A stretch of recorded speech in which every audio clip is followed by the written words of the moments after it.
Cynics on Disney podcast contains adult language. Listener discretion is advised. This is the Cynics on Disney podcast, presented by nightclub33.com. Welcome into this week's episode of the Cynics on Disney podcast. I'm your host, Bobby, aka the Disney Cynic. And I'm Amanda, aka the Anti-Cynic. And really, I don't know if you guys watch the news or anything like that, but we've kind of been through a thing down here in the state of Florida. We had to deal with some jackass named Ian. And really, Ian? Yeah, I'm gonna go with the British pronunciation of it, just because it feels more douchey that way. We're really only recording this because we got to do something. Well, we have hurricane days, and B, this is also to prove that we are still alive to all the people who are out there. Because you know what, I'm not checking in and marking myself safe on Facebook. Like, if you want to know if I'm safe or not, ask me. Anyway, that's neither here nor there. However, in the process of surviving this assault by the British named Storm, what we've done, however, I don't know if this is forgivable to a Disney community. I really don't. I mean, I can see why you would think that, but also we did this, to be safe. We did, and we're doing it now, and we're going to do a review of it because, well, we got nothing else to review, really. We have cheated on Disney, you guys. We have. It feels so hard to say it. We've stayed now at a Universal resort. Specifically today, we're going to be talking about the Lowe's Sapphire Falls Resort at Universal Studios. And wow, that feels very strange to say. It does feel strange. I mean, we're talking about something other than rodents and, extraordinary theming, and we're also going to be talking about something that's not overpriced. I mean, how weird is that? I mean, it's weird. Very weird. Super weird. Also, if things sound a little off, you guys, I'll go ahead and apologize. We did steal we didn't steal. We grabbed the podcasting equipment before we evacuated. But we did not grab a second microphone. So we're sharing a microphone tonight in order to bring you this update and everything like that. So if we're wondering why some of it sounds a little off, there you go. So tell you what, Amanda, this is usually the time in the show when we turn to you for the history. I have none. Why? Because you've been in the middle of a fucking hurricane. Right. Okay, so we're gonna forego it. Like, I'm gonna forgive you for this. However, let's talk about our hurricane experience real quick. And we'll go ahead and discuss the how we got here portion, and then we'll talk about the resort itself. So sounds good. All right. Let's see here. Today's Thursday, I guess. So let's talk about everything that's happened since Tuesday when Hurricane Ian made landfall here. All right. So Tuesday is when everybody was like, this is like last chance to get prepped. I had a training, so I was not in my classroom, and the trainers that were leading the class were very gracious and let us go like an hour early because they knew we were all panicking. Sure. And even then, I left there about 2:30ish, and it was it had been cloudy all day. Yeah. But it started kind of raining on me on my way home, but it really came in about 10 o'clock Tuesday night is what I would say. Somewhere in that neighborhood. From my experience here, um, most of the people that I talked with in the local area and everything like that are, and they still are, by the way, this is nothing. And actually, I would tend to agree with them to a degree. But I knew that on the coast that shit got real, basically, because I had, all of my suppliers were shutting down, basically, like on Tuesday. Tuesday or very early Wednesday morning, they were all shutting down. And so that was when my cue was like, oh, okay, so this is at the very least somewhat dangerous to some part of the state of Florida. I think we all expected it to hit well north of where it did, near Tampa is where we were expecting it to, but it hit Fort Myers, Florida, which that's a good hour and a half south driving time. Yeah. Of Tampa, and very beautiful, but not nearly as much infrastructure as Tampa St. Pete. So I don't think that they were able to withstand the storm. The pictures I've seen of the destruction in Fort Myers, it's a lot like Panama City was, Mexico Beach was after Michael. And interestingly enough, right just north of Fort Myers, there's a town called Cape Coral, which from Google Earth, it looks like it was cut up twice, so to speak, because it's not just roads that crisscross everywhere. Everything also is connected via canal system over there. So it feels like they kind of got double fucked. They did. And that's not good.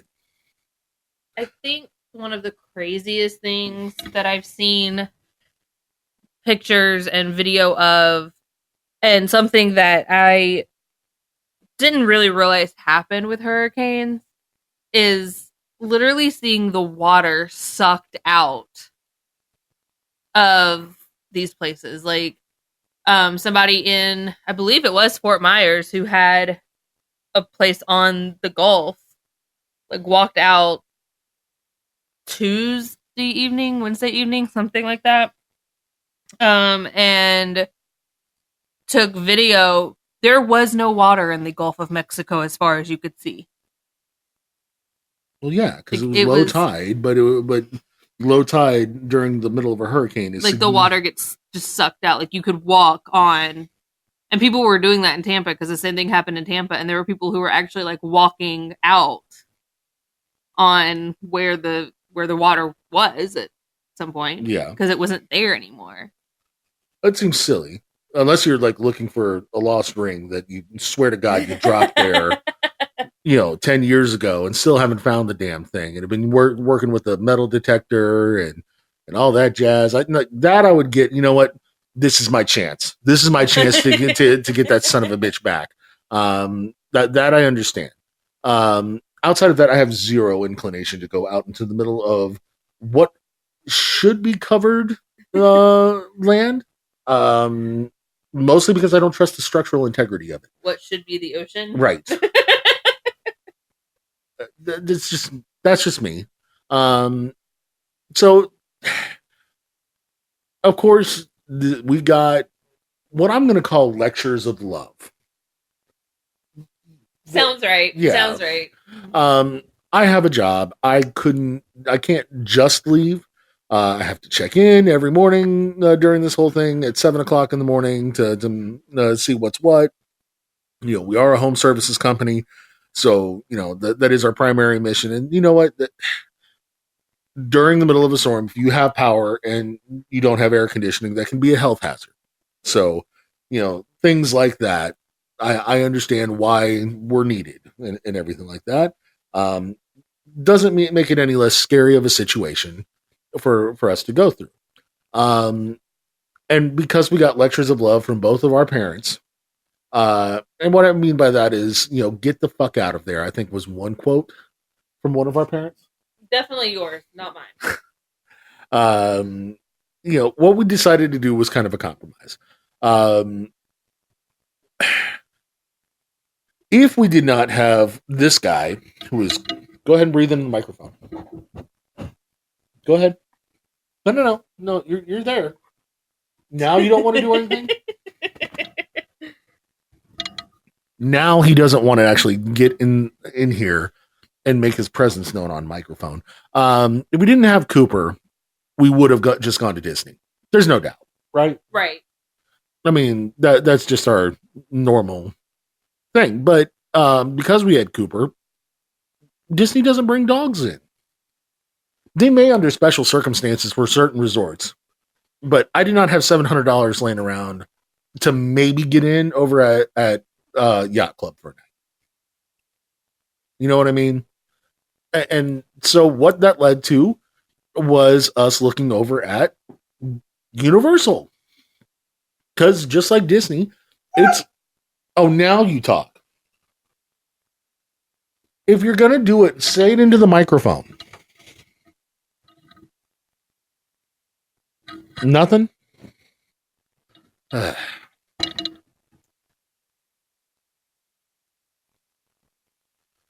obviously Cooper is a major consideration for us because, you know what, he's family, and we're not leaving him behind or anything like that. So we started looking into Universal because I had heard previously that they do take dogs. And Disney and Universal share a lot of traits, I would say.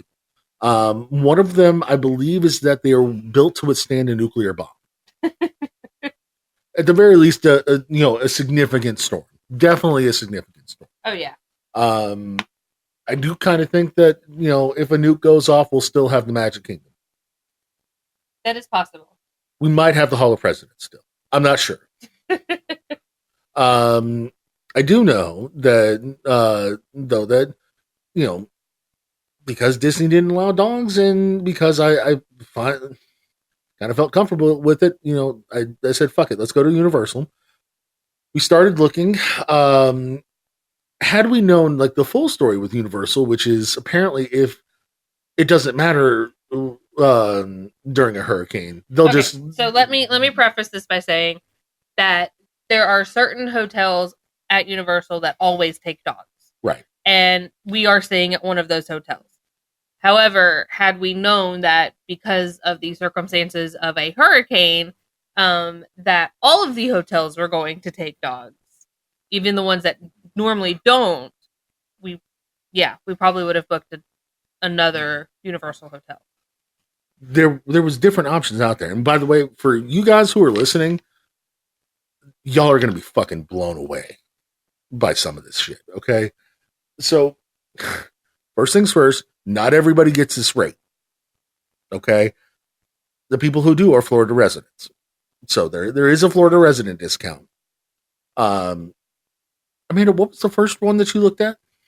The first one, which is a hotel that normally does not take dogs, so that's why we didn't stay there, was, I forget which resort it was. Do you remember? Might have been this Adventura. It might be, the Adventura or I don't know how to pronounce it. However, but they had a 2-bedroom suite for like $120 a night. $120 for a 2-bedroom suite. Cooper almost got his own bedroom.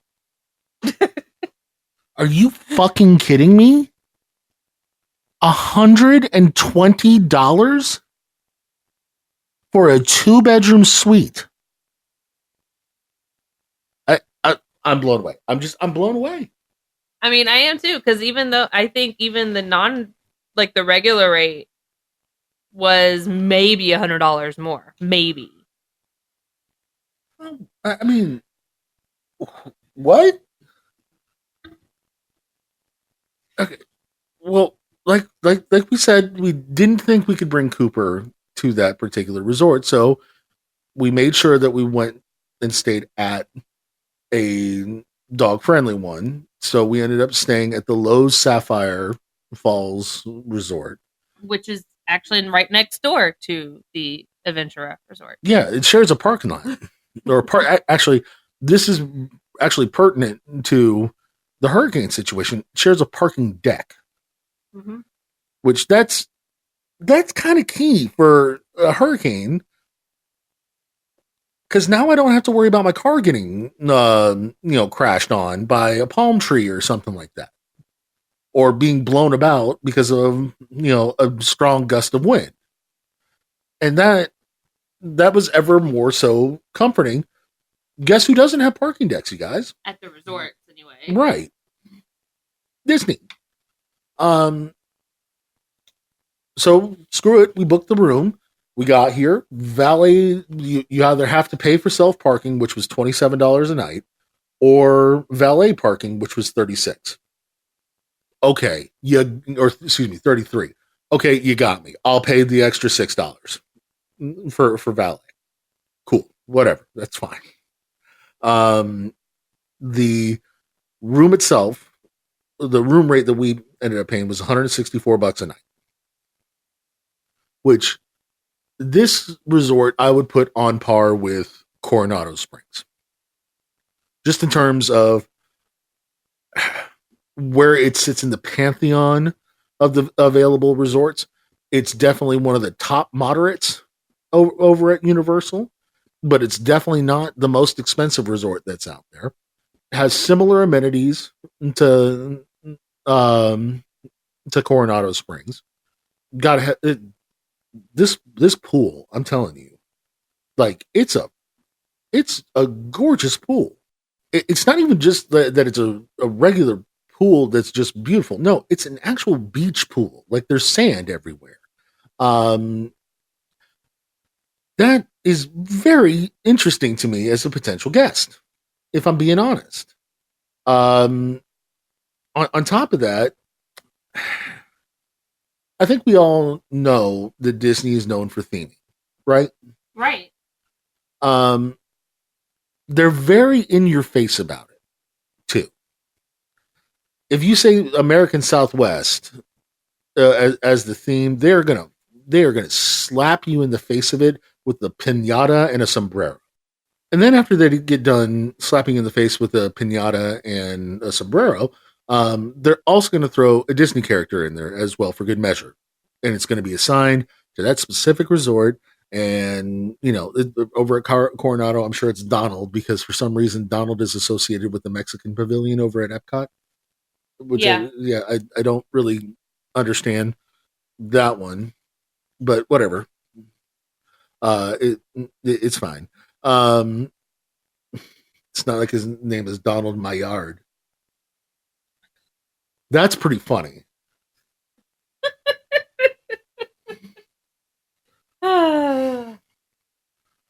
I think it's funny. Anyway, I laughed. Yeah. So there's not that here though. Like it's themed. It's very much so themed, but it's not slap you in the face with it thing. You're right. It's not like the theming of this resort. I can only tell you based off of the pictures that I see on all the walls, and that is very like tropical, beachy. If it weren't for these pictures, I don't think I could tell you the exact theming. I mean, I think I could from the pool and everything like that, and the stuff that the color palette that they use as well. It's very tropical feeling. It's very Caribbean feeling, and that's the kind of vibe I'm getting. Is that kind of Dun River Falls in Jamaica, something along those lines. Close to the beach, but here's this beautiful waterfall thing as well. That's the theming that I'm gathering. But again, it's not slapping you in the face with it, and it's so different to not be slap. It's subtle, which is wonderful, actually. In all honesty, if it weren't for the Universal Studios gift shop in the lobby, I wouldn't realize really that I'm at a theme park resort. Right. Which again is it's such a nice change of pace from what I'm used to dealing with over at Disney resorts. And I got to be honest with you, this whole situation, before we give it a rating, really, or anything like that, I wanted to give a congratulations to the Universal staff. They worked through the middle of what was a category 4, a strong category 4 hurricane that did a lot of damage to the surrounding areas in the state, particularly to our southwest. They worked through the situation. They weren't relieved by the next shift necessarily. They stuck through, and they did their jobs pretty damn well. And I'm certain that the same thing can be said for Disney and Oh, their yeah, cast members. yeah. You know, I'm not trying to talk. I've shit. heard, from people saying at Disney that the cast members at Disney were absolutely amazing during this time. But speaking to our experience, we can say that the people here, the employees here, have been absolutely phenomenal. It's not perfect by any stretch. We have tried to order to-go food from the same restaurant 3 times and failed all 3 times. So now, I'm also gonna add to that. Last night, which is when the storm came through Orlando, they only had one of the 4 restaurants open. Yeah. Which is understandable because we were literally in the middle of a hurricane. Right. And then the next day, the tavern of this resort is what we were trying to order from. They weren't open until 5 o'clock. And then they were on a 3-hour wait. Because there's nowhere else to eat. The City Walk isn't open.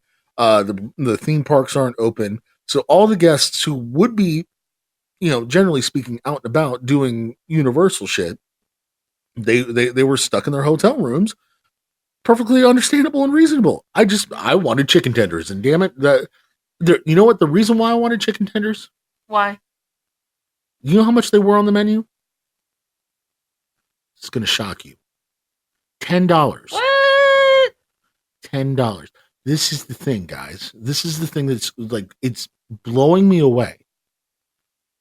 How cheap Universal is compared to Disney. It's half the price. Yeah. I'm stunned, if I'm being honest with you. Yeah, I am too. I was not expecting to see the rates that we got for like the hotel and everything. It's not just the rates for the hotel. It's the quality of it's basically on par with a Disney moderate, but it's literally half the price of a Disney moderate. And I don't just mean that in terms of the hotel rate. I mean that in terms of the food.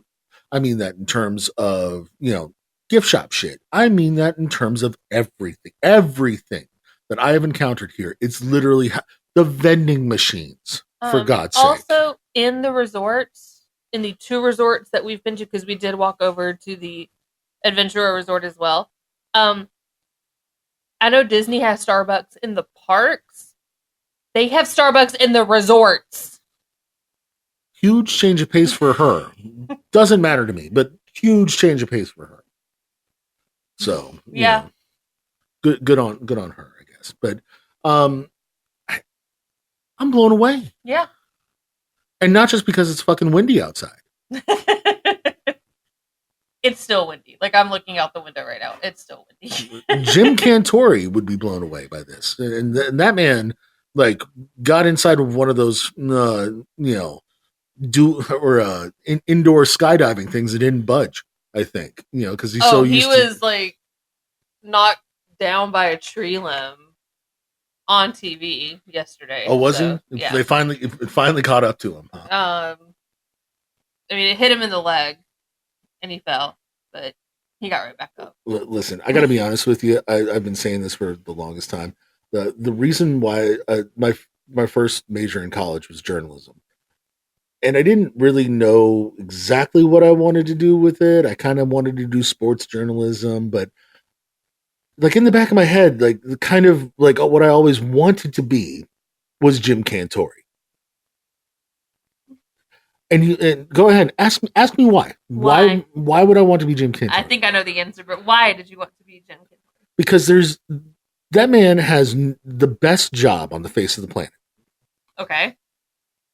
He gets to go where it's, kind of abandoned,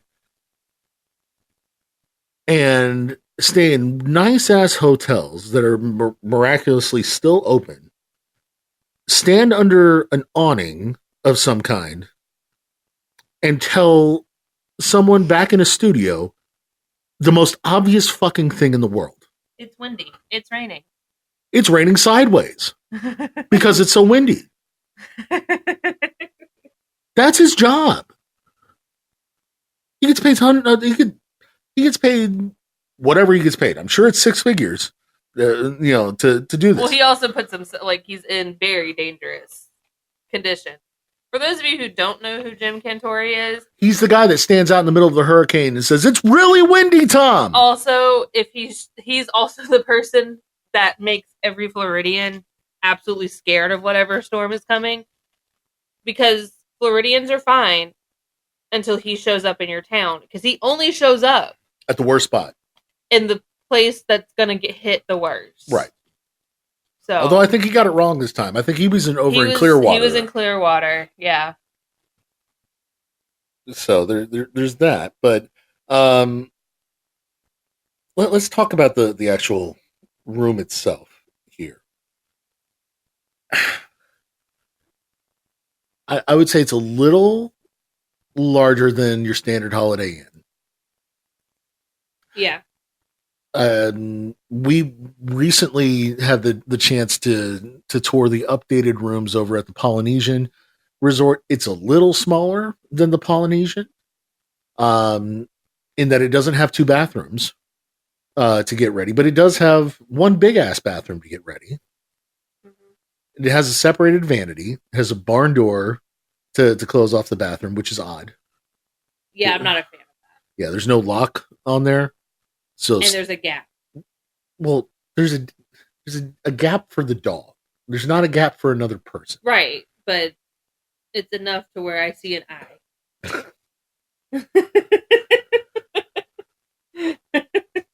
The dog gets worried, just so we're all on the same page that she's going off into a different room or what have you. And he's in a very weird spot, this dog. So I'm not even mad at him for, barking or grumbling tonight or anything like that. He's been a trooper here. He has been. The last couple days, given the weather outside, given that he's staying in a brand new place. Usually I would expect him, even though he's 6 or something like that, to have shat the floor or pissed on it or something. But no, none of that. He's been very good. He's barked a little bit at other dogs, but no more so than any usual situation would be. Thankfully, he's been in an apartment complex before. Otherwise, this would be untenable. But he's been wonderful. He has been. He's kind of turned into the little celebrity here. Anytime we walk him in anywhere, the lobby, anywhere, people want to come up and pet him and just talk about how cute he is. Well, yeah, it's because he's fucking adorable. He's absolutely loved it. I will also say something that they've done both at this resort and at Adventura that Disney used to do but doesn't anymore, and I wish they would bring it back. They had characters out. Hold on. Disney still has characters out. No, I mean at the resorts. I'm sure that they bring them out for the hurricane, for one. Maybe. But Disney used to do it. For another, there's all those character breakfasts and everything like that. No, I'm saying like Disney, like I have pictures from like 2001, I think, when I went with my extended family and we were staying at Coronado and Captain Hook was walking around at the bus stops. The evil queen from Cinderella, or not Cinderella, Snow White was walking around. Like, that's what I miss. It's just them kind of just walking about. Here, Cooper got to have his first encounter with some costumed characters. Both of them cats. I'm surprised he didn't rip them to shreds, to be honest with you. But he got to meet Puss in Boots and the tiger from Kung Fu Panda. So there's that. It also, as Disney fans might imagine, it's a little bit of a throwback, if you will, because no, there's no magic band. You do have a room key card. Right. And that to me is actually, it's almost comforting in a way. I think we actually get to keep these because it has our name on it and everything. So it's like the old school. Yeah. Like how when it was your ticket to the parks and everything. Yeah. Right. And I got to be honest with you. I miss it. I do too.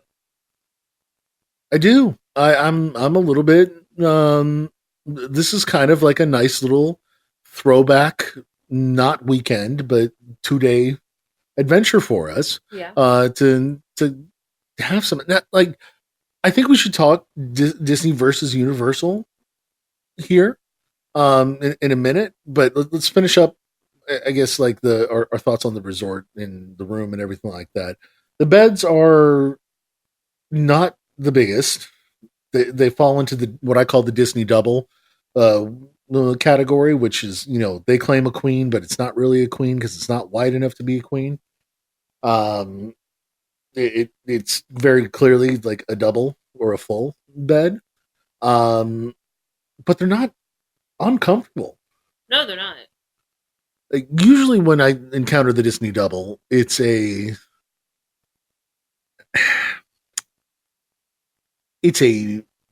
used mattress. It almost feels like, you know what I mean? Like a hand-me-down mattress that still has a bunch of springs in it that aren't sprung. Okay. Sir Mix-a-Lot would not be impressed. So this actually feels somewhat comfortable. Yeah. And with us getting 2 beds, it allows for all the pillows, which is, God, that's fantastic. Not that this is something you would know about me, but I love pillows, like all of them. In fact, I want all of the pillows all the time. See, most married couples have issues with someone stealing, with one partner stealing their blanket. We don't have that issue because we have separate blankets. But I have the issue of him stealing my pillows. You don't even use them all. Well, it's really hard to when you steal them. It's not like you were using them in the first place. That's my point. You don't know if I was going to or not. She wasn't, but it's fine. She threw them on the floor. I saved them. I'm not. I do not. Uh-huh. Okay, sometimes I do. But it's in my sleep and I don't mean to. So yeah, just an excess of pillows. Great lighting as well. Yeah, all the light. Sometimes at Disney resorts, it kind of feels like they give you like one shitty lamp on an end table and one light over what they would consider a breakfast nook or something like that. I think we have 6 lamps. Yeah, 6 lamps plus another couple lights over in the bathroom and the hallway area. Oh.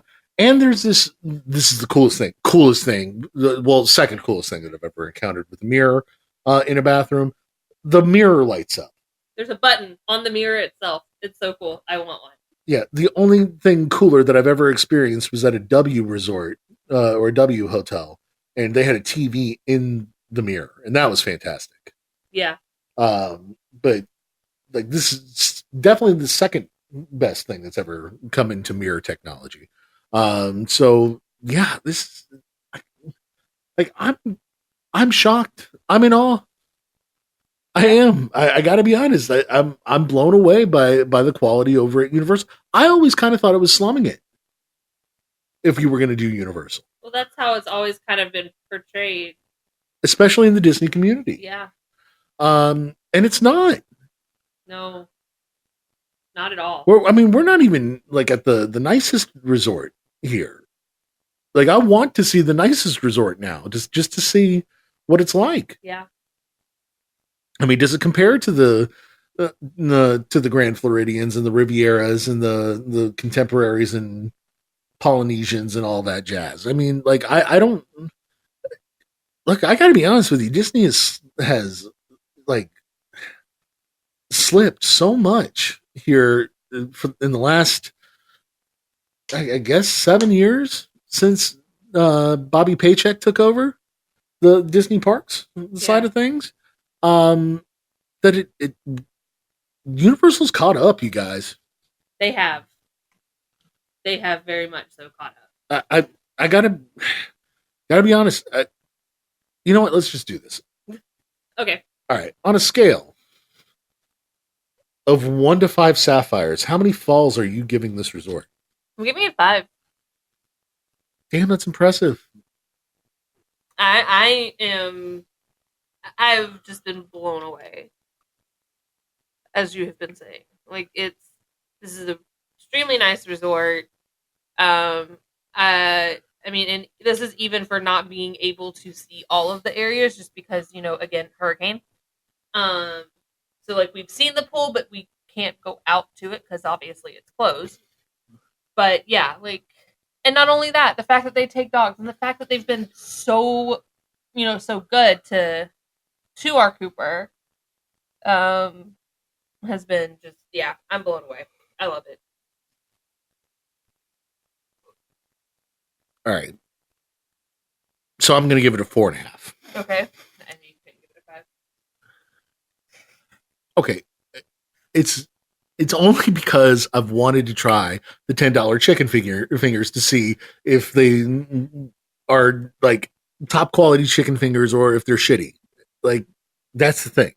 I needed to know if they were any good or not.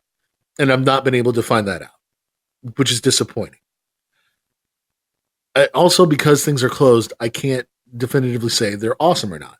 I can't definitively say that the pool is amazing. It looks amazing, but I don't know. Like, it could have a Snickers bar floating in it or something like that. Catch my drift. The thing that I would say is kind of cool about how Universal is set up is it is set up similarly to what I understand Disneyland is set up as. And what I mean by that is it's got a little bit more land than Disneyland does, but it's set up structurally very similar in that the parks, the two theme parks, the real theme parks, not this bullshit, water park that they're calling a theme park. The two actual theme parks are right across the street from each other, basically. You can walk from one to the other. Walk from the resort to the park. Right. And there's a system of canals that connect all the resorts and all the theme parks together. So if you wanted to go from Universal Studios over to Volcano Bay, you can via boat. Or if you needed to stop at your resort on the way, you can via boat. Or you can walk.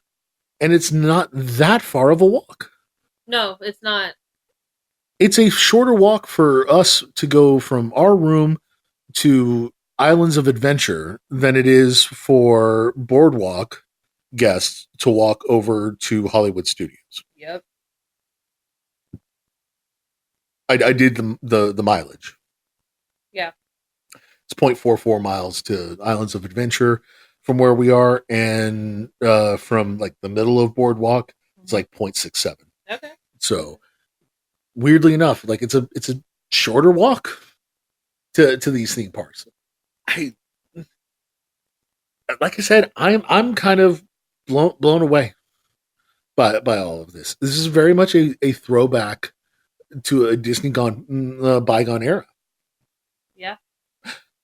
I almost feel like somebody should maybe come over here and have a couple nights stay. And I don't just mean us as Disney fans, and I don't just mean you guys as Disney fans, because I'm going to highly recommend that you do this, or what have you. I mean, like, Josh D'Amaro should come over here and go and book himself a night at Portofino. Yeah. And see what they're doing. Because this is just as good, in many ways, in my opinion, better. Because it's not so... in the Muppets, Muppet Vision 3D, like Fozzie has that floating pie and then all of a sudden Yeah. it smashes him in the face. Yeah. It's exactly what I feel like happens every time that I walk into a Disney resort. Okay. And Fozzie's right. Needs more sugar. It's not that good. You know, and that's where I'm at with some of these Disney resorts. It's where I'm at with a lot of Disney things, as a matter of fact. And this is a hugely different experience that I highly recommend anybody come down and have. And guess what? If you take a day or two of your vacation and spend it over here, whatever you were going to spend on your arrival date and your like your Disney Springs day, because everybody kind of builds in one extra day to rest or go to the pool and do Disney Springs. Come over here instead. Like, just take those 2 days, chop them off, bring them over here. A, you're going to be closer to the airport if you're flying down, so you're in a better position. B, you're also going to get a cheaper rate than you ever would at any other Disney hotel. And C, you're going to get a different perspective, which is what I am trying to give and get at this point. I have been stuck in this Disney bubble for so long, since I was 3 years old, you both guys. of us have. I mean, since you were 9 when you first went, I want to say. Yeah. I mean, I was 3. And I will say also that we did do 1 year where we came to Universal when I was like 12. I had never been until this trip. Again, I thought it was, the sentiment was that you were slumming it if you came over here. Yeah, but we also didn't stay at a Universal resort. We think we just did like a day at the park. So, and back in the day, I probably would have liked it a hell of a lot more since they had, Back to the Future and Terminator 2 and, those kinds of movies on the docket, in terms of attractions and everything like that. But ultimately, though, like, I gotta be honest with you here. There's a lot to love about how this is set up. So one of the things, that we as Disney fans like to bitch about is Disney Plus these days, or just not Disney Plus, Genie Plus. Yeah. Think of it like this: if you stay at the Universal Resort, you get their version of Genie Plus, which is called Max Pass, I think. No, right? that was Disneyland. Express Pass. Excuse me. Express Pass. You get to just skip the line throughout the whole fucking day. You can do that staying outside of a Universal Resort, but you got to pay $100. But if you stay on a Universal or at a Universal Resort, you just get to skip the line. It's free. How awesome is that? That's really cool.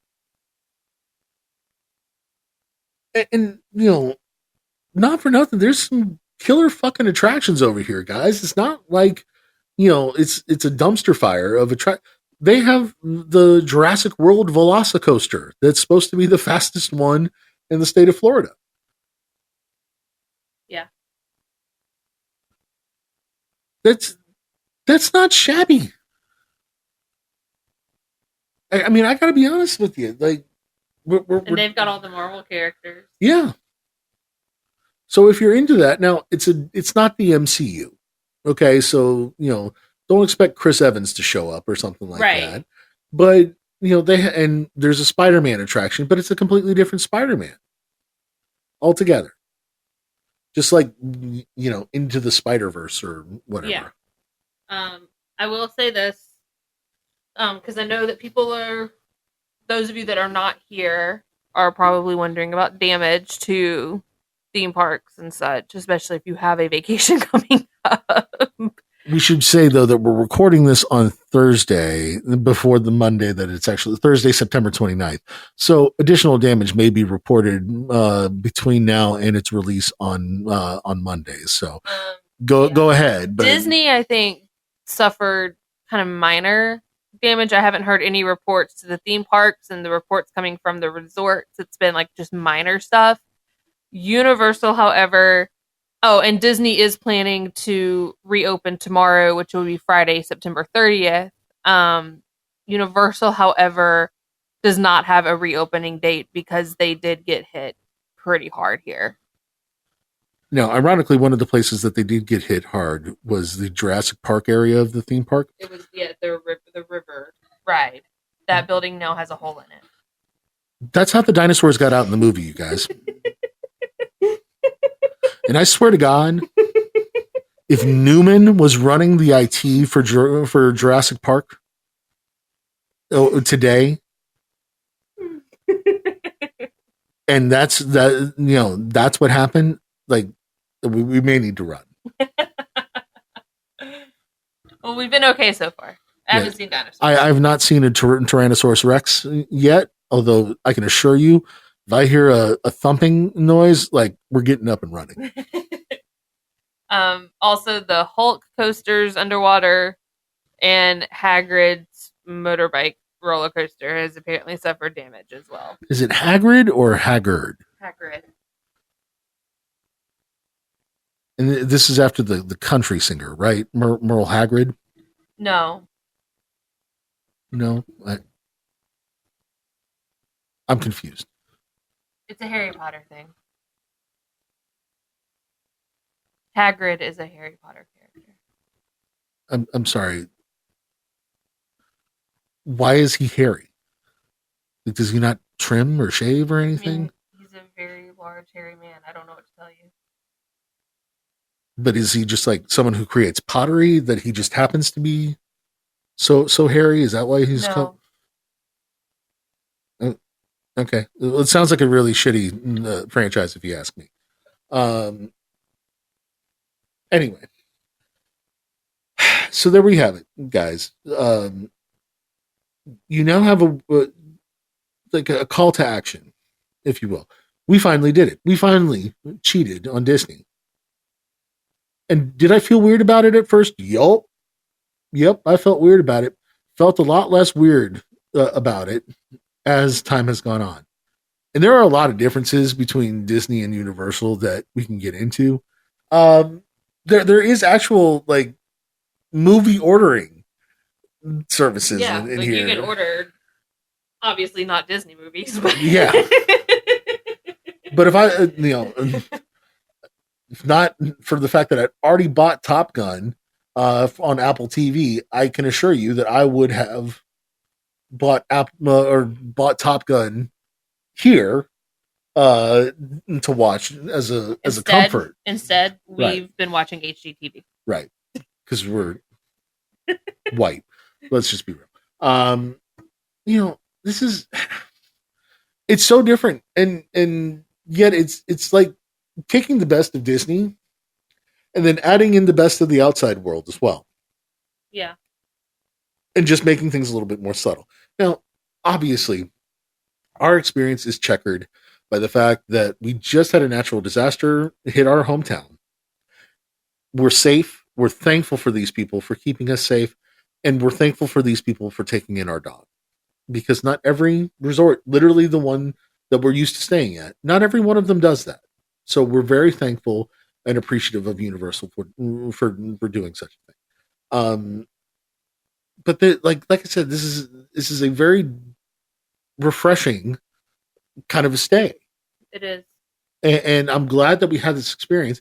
And it's now to the point where I think we're going to cheat on them again. We just might. When there's not a natural disaster. Right. I mean, usually we try to do like a staycation or something like that. I don't want to spend the money over at Disney. Now I kind of want to see what else is out there. Yeah. If I'm being honest with you. I kind of do too. So, maybe look for a couple more like change ups here and there from Universal Studios. I don't think that we're going to get to the point where we're going to go to Old Town. No. But we might even throw a SeaWorld in there because I think we've been told for so long that Disney is its own separate entity and it's all magic and all that stuff. And to a degree, there is some truth to that, but there's also a lot of bullshit and marketing inside of that. And what once was is no longer. And I want Disney to get back to that. I do too. But now that I know that this is an option, and now that I know that this is an experience we can have, kind of like, on the regular, based on the prices that are out here, I'm going to try this more.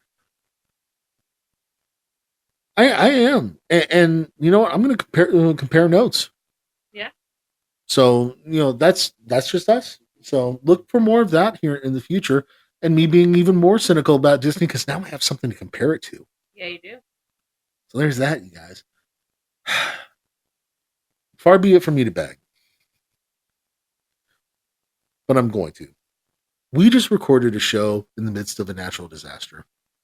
And so now I'm going to beg for you to give us a 5-star review. I am. I need you to give us a 5-star review, guys, on Apple Podcasts, Spotify, Amazon, wherever you're listening. Please, 5 stars. There's a reason. Gives more people the opportunity to listen, because if they're not searching literally Cynics on Disney, they're not finding this podcast. So we need your help to get the word out there. Okay. Second of all, I want to know if we're doing anything wrong, and I want some constructive criticism. So please feel free to leave it in the form of a review. Tell me what I'm doing wrong. I want to know. So there's that. Also, we're on social media. Amanda. You can find us on Instagram, TikTok, and Pinterest at Cynics on Disney. You can also find us on Facebook and Twitter at Cynical Disney.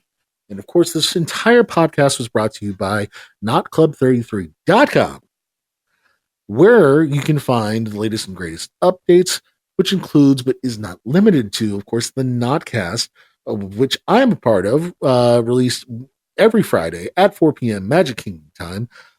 This week's episode, I think I get deplatformed for a minute because we did record a little bit of a hurricane introduction for me this time.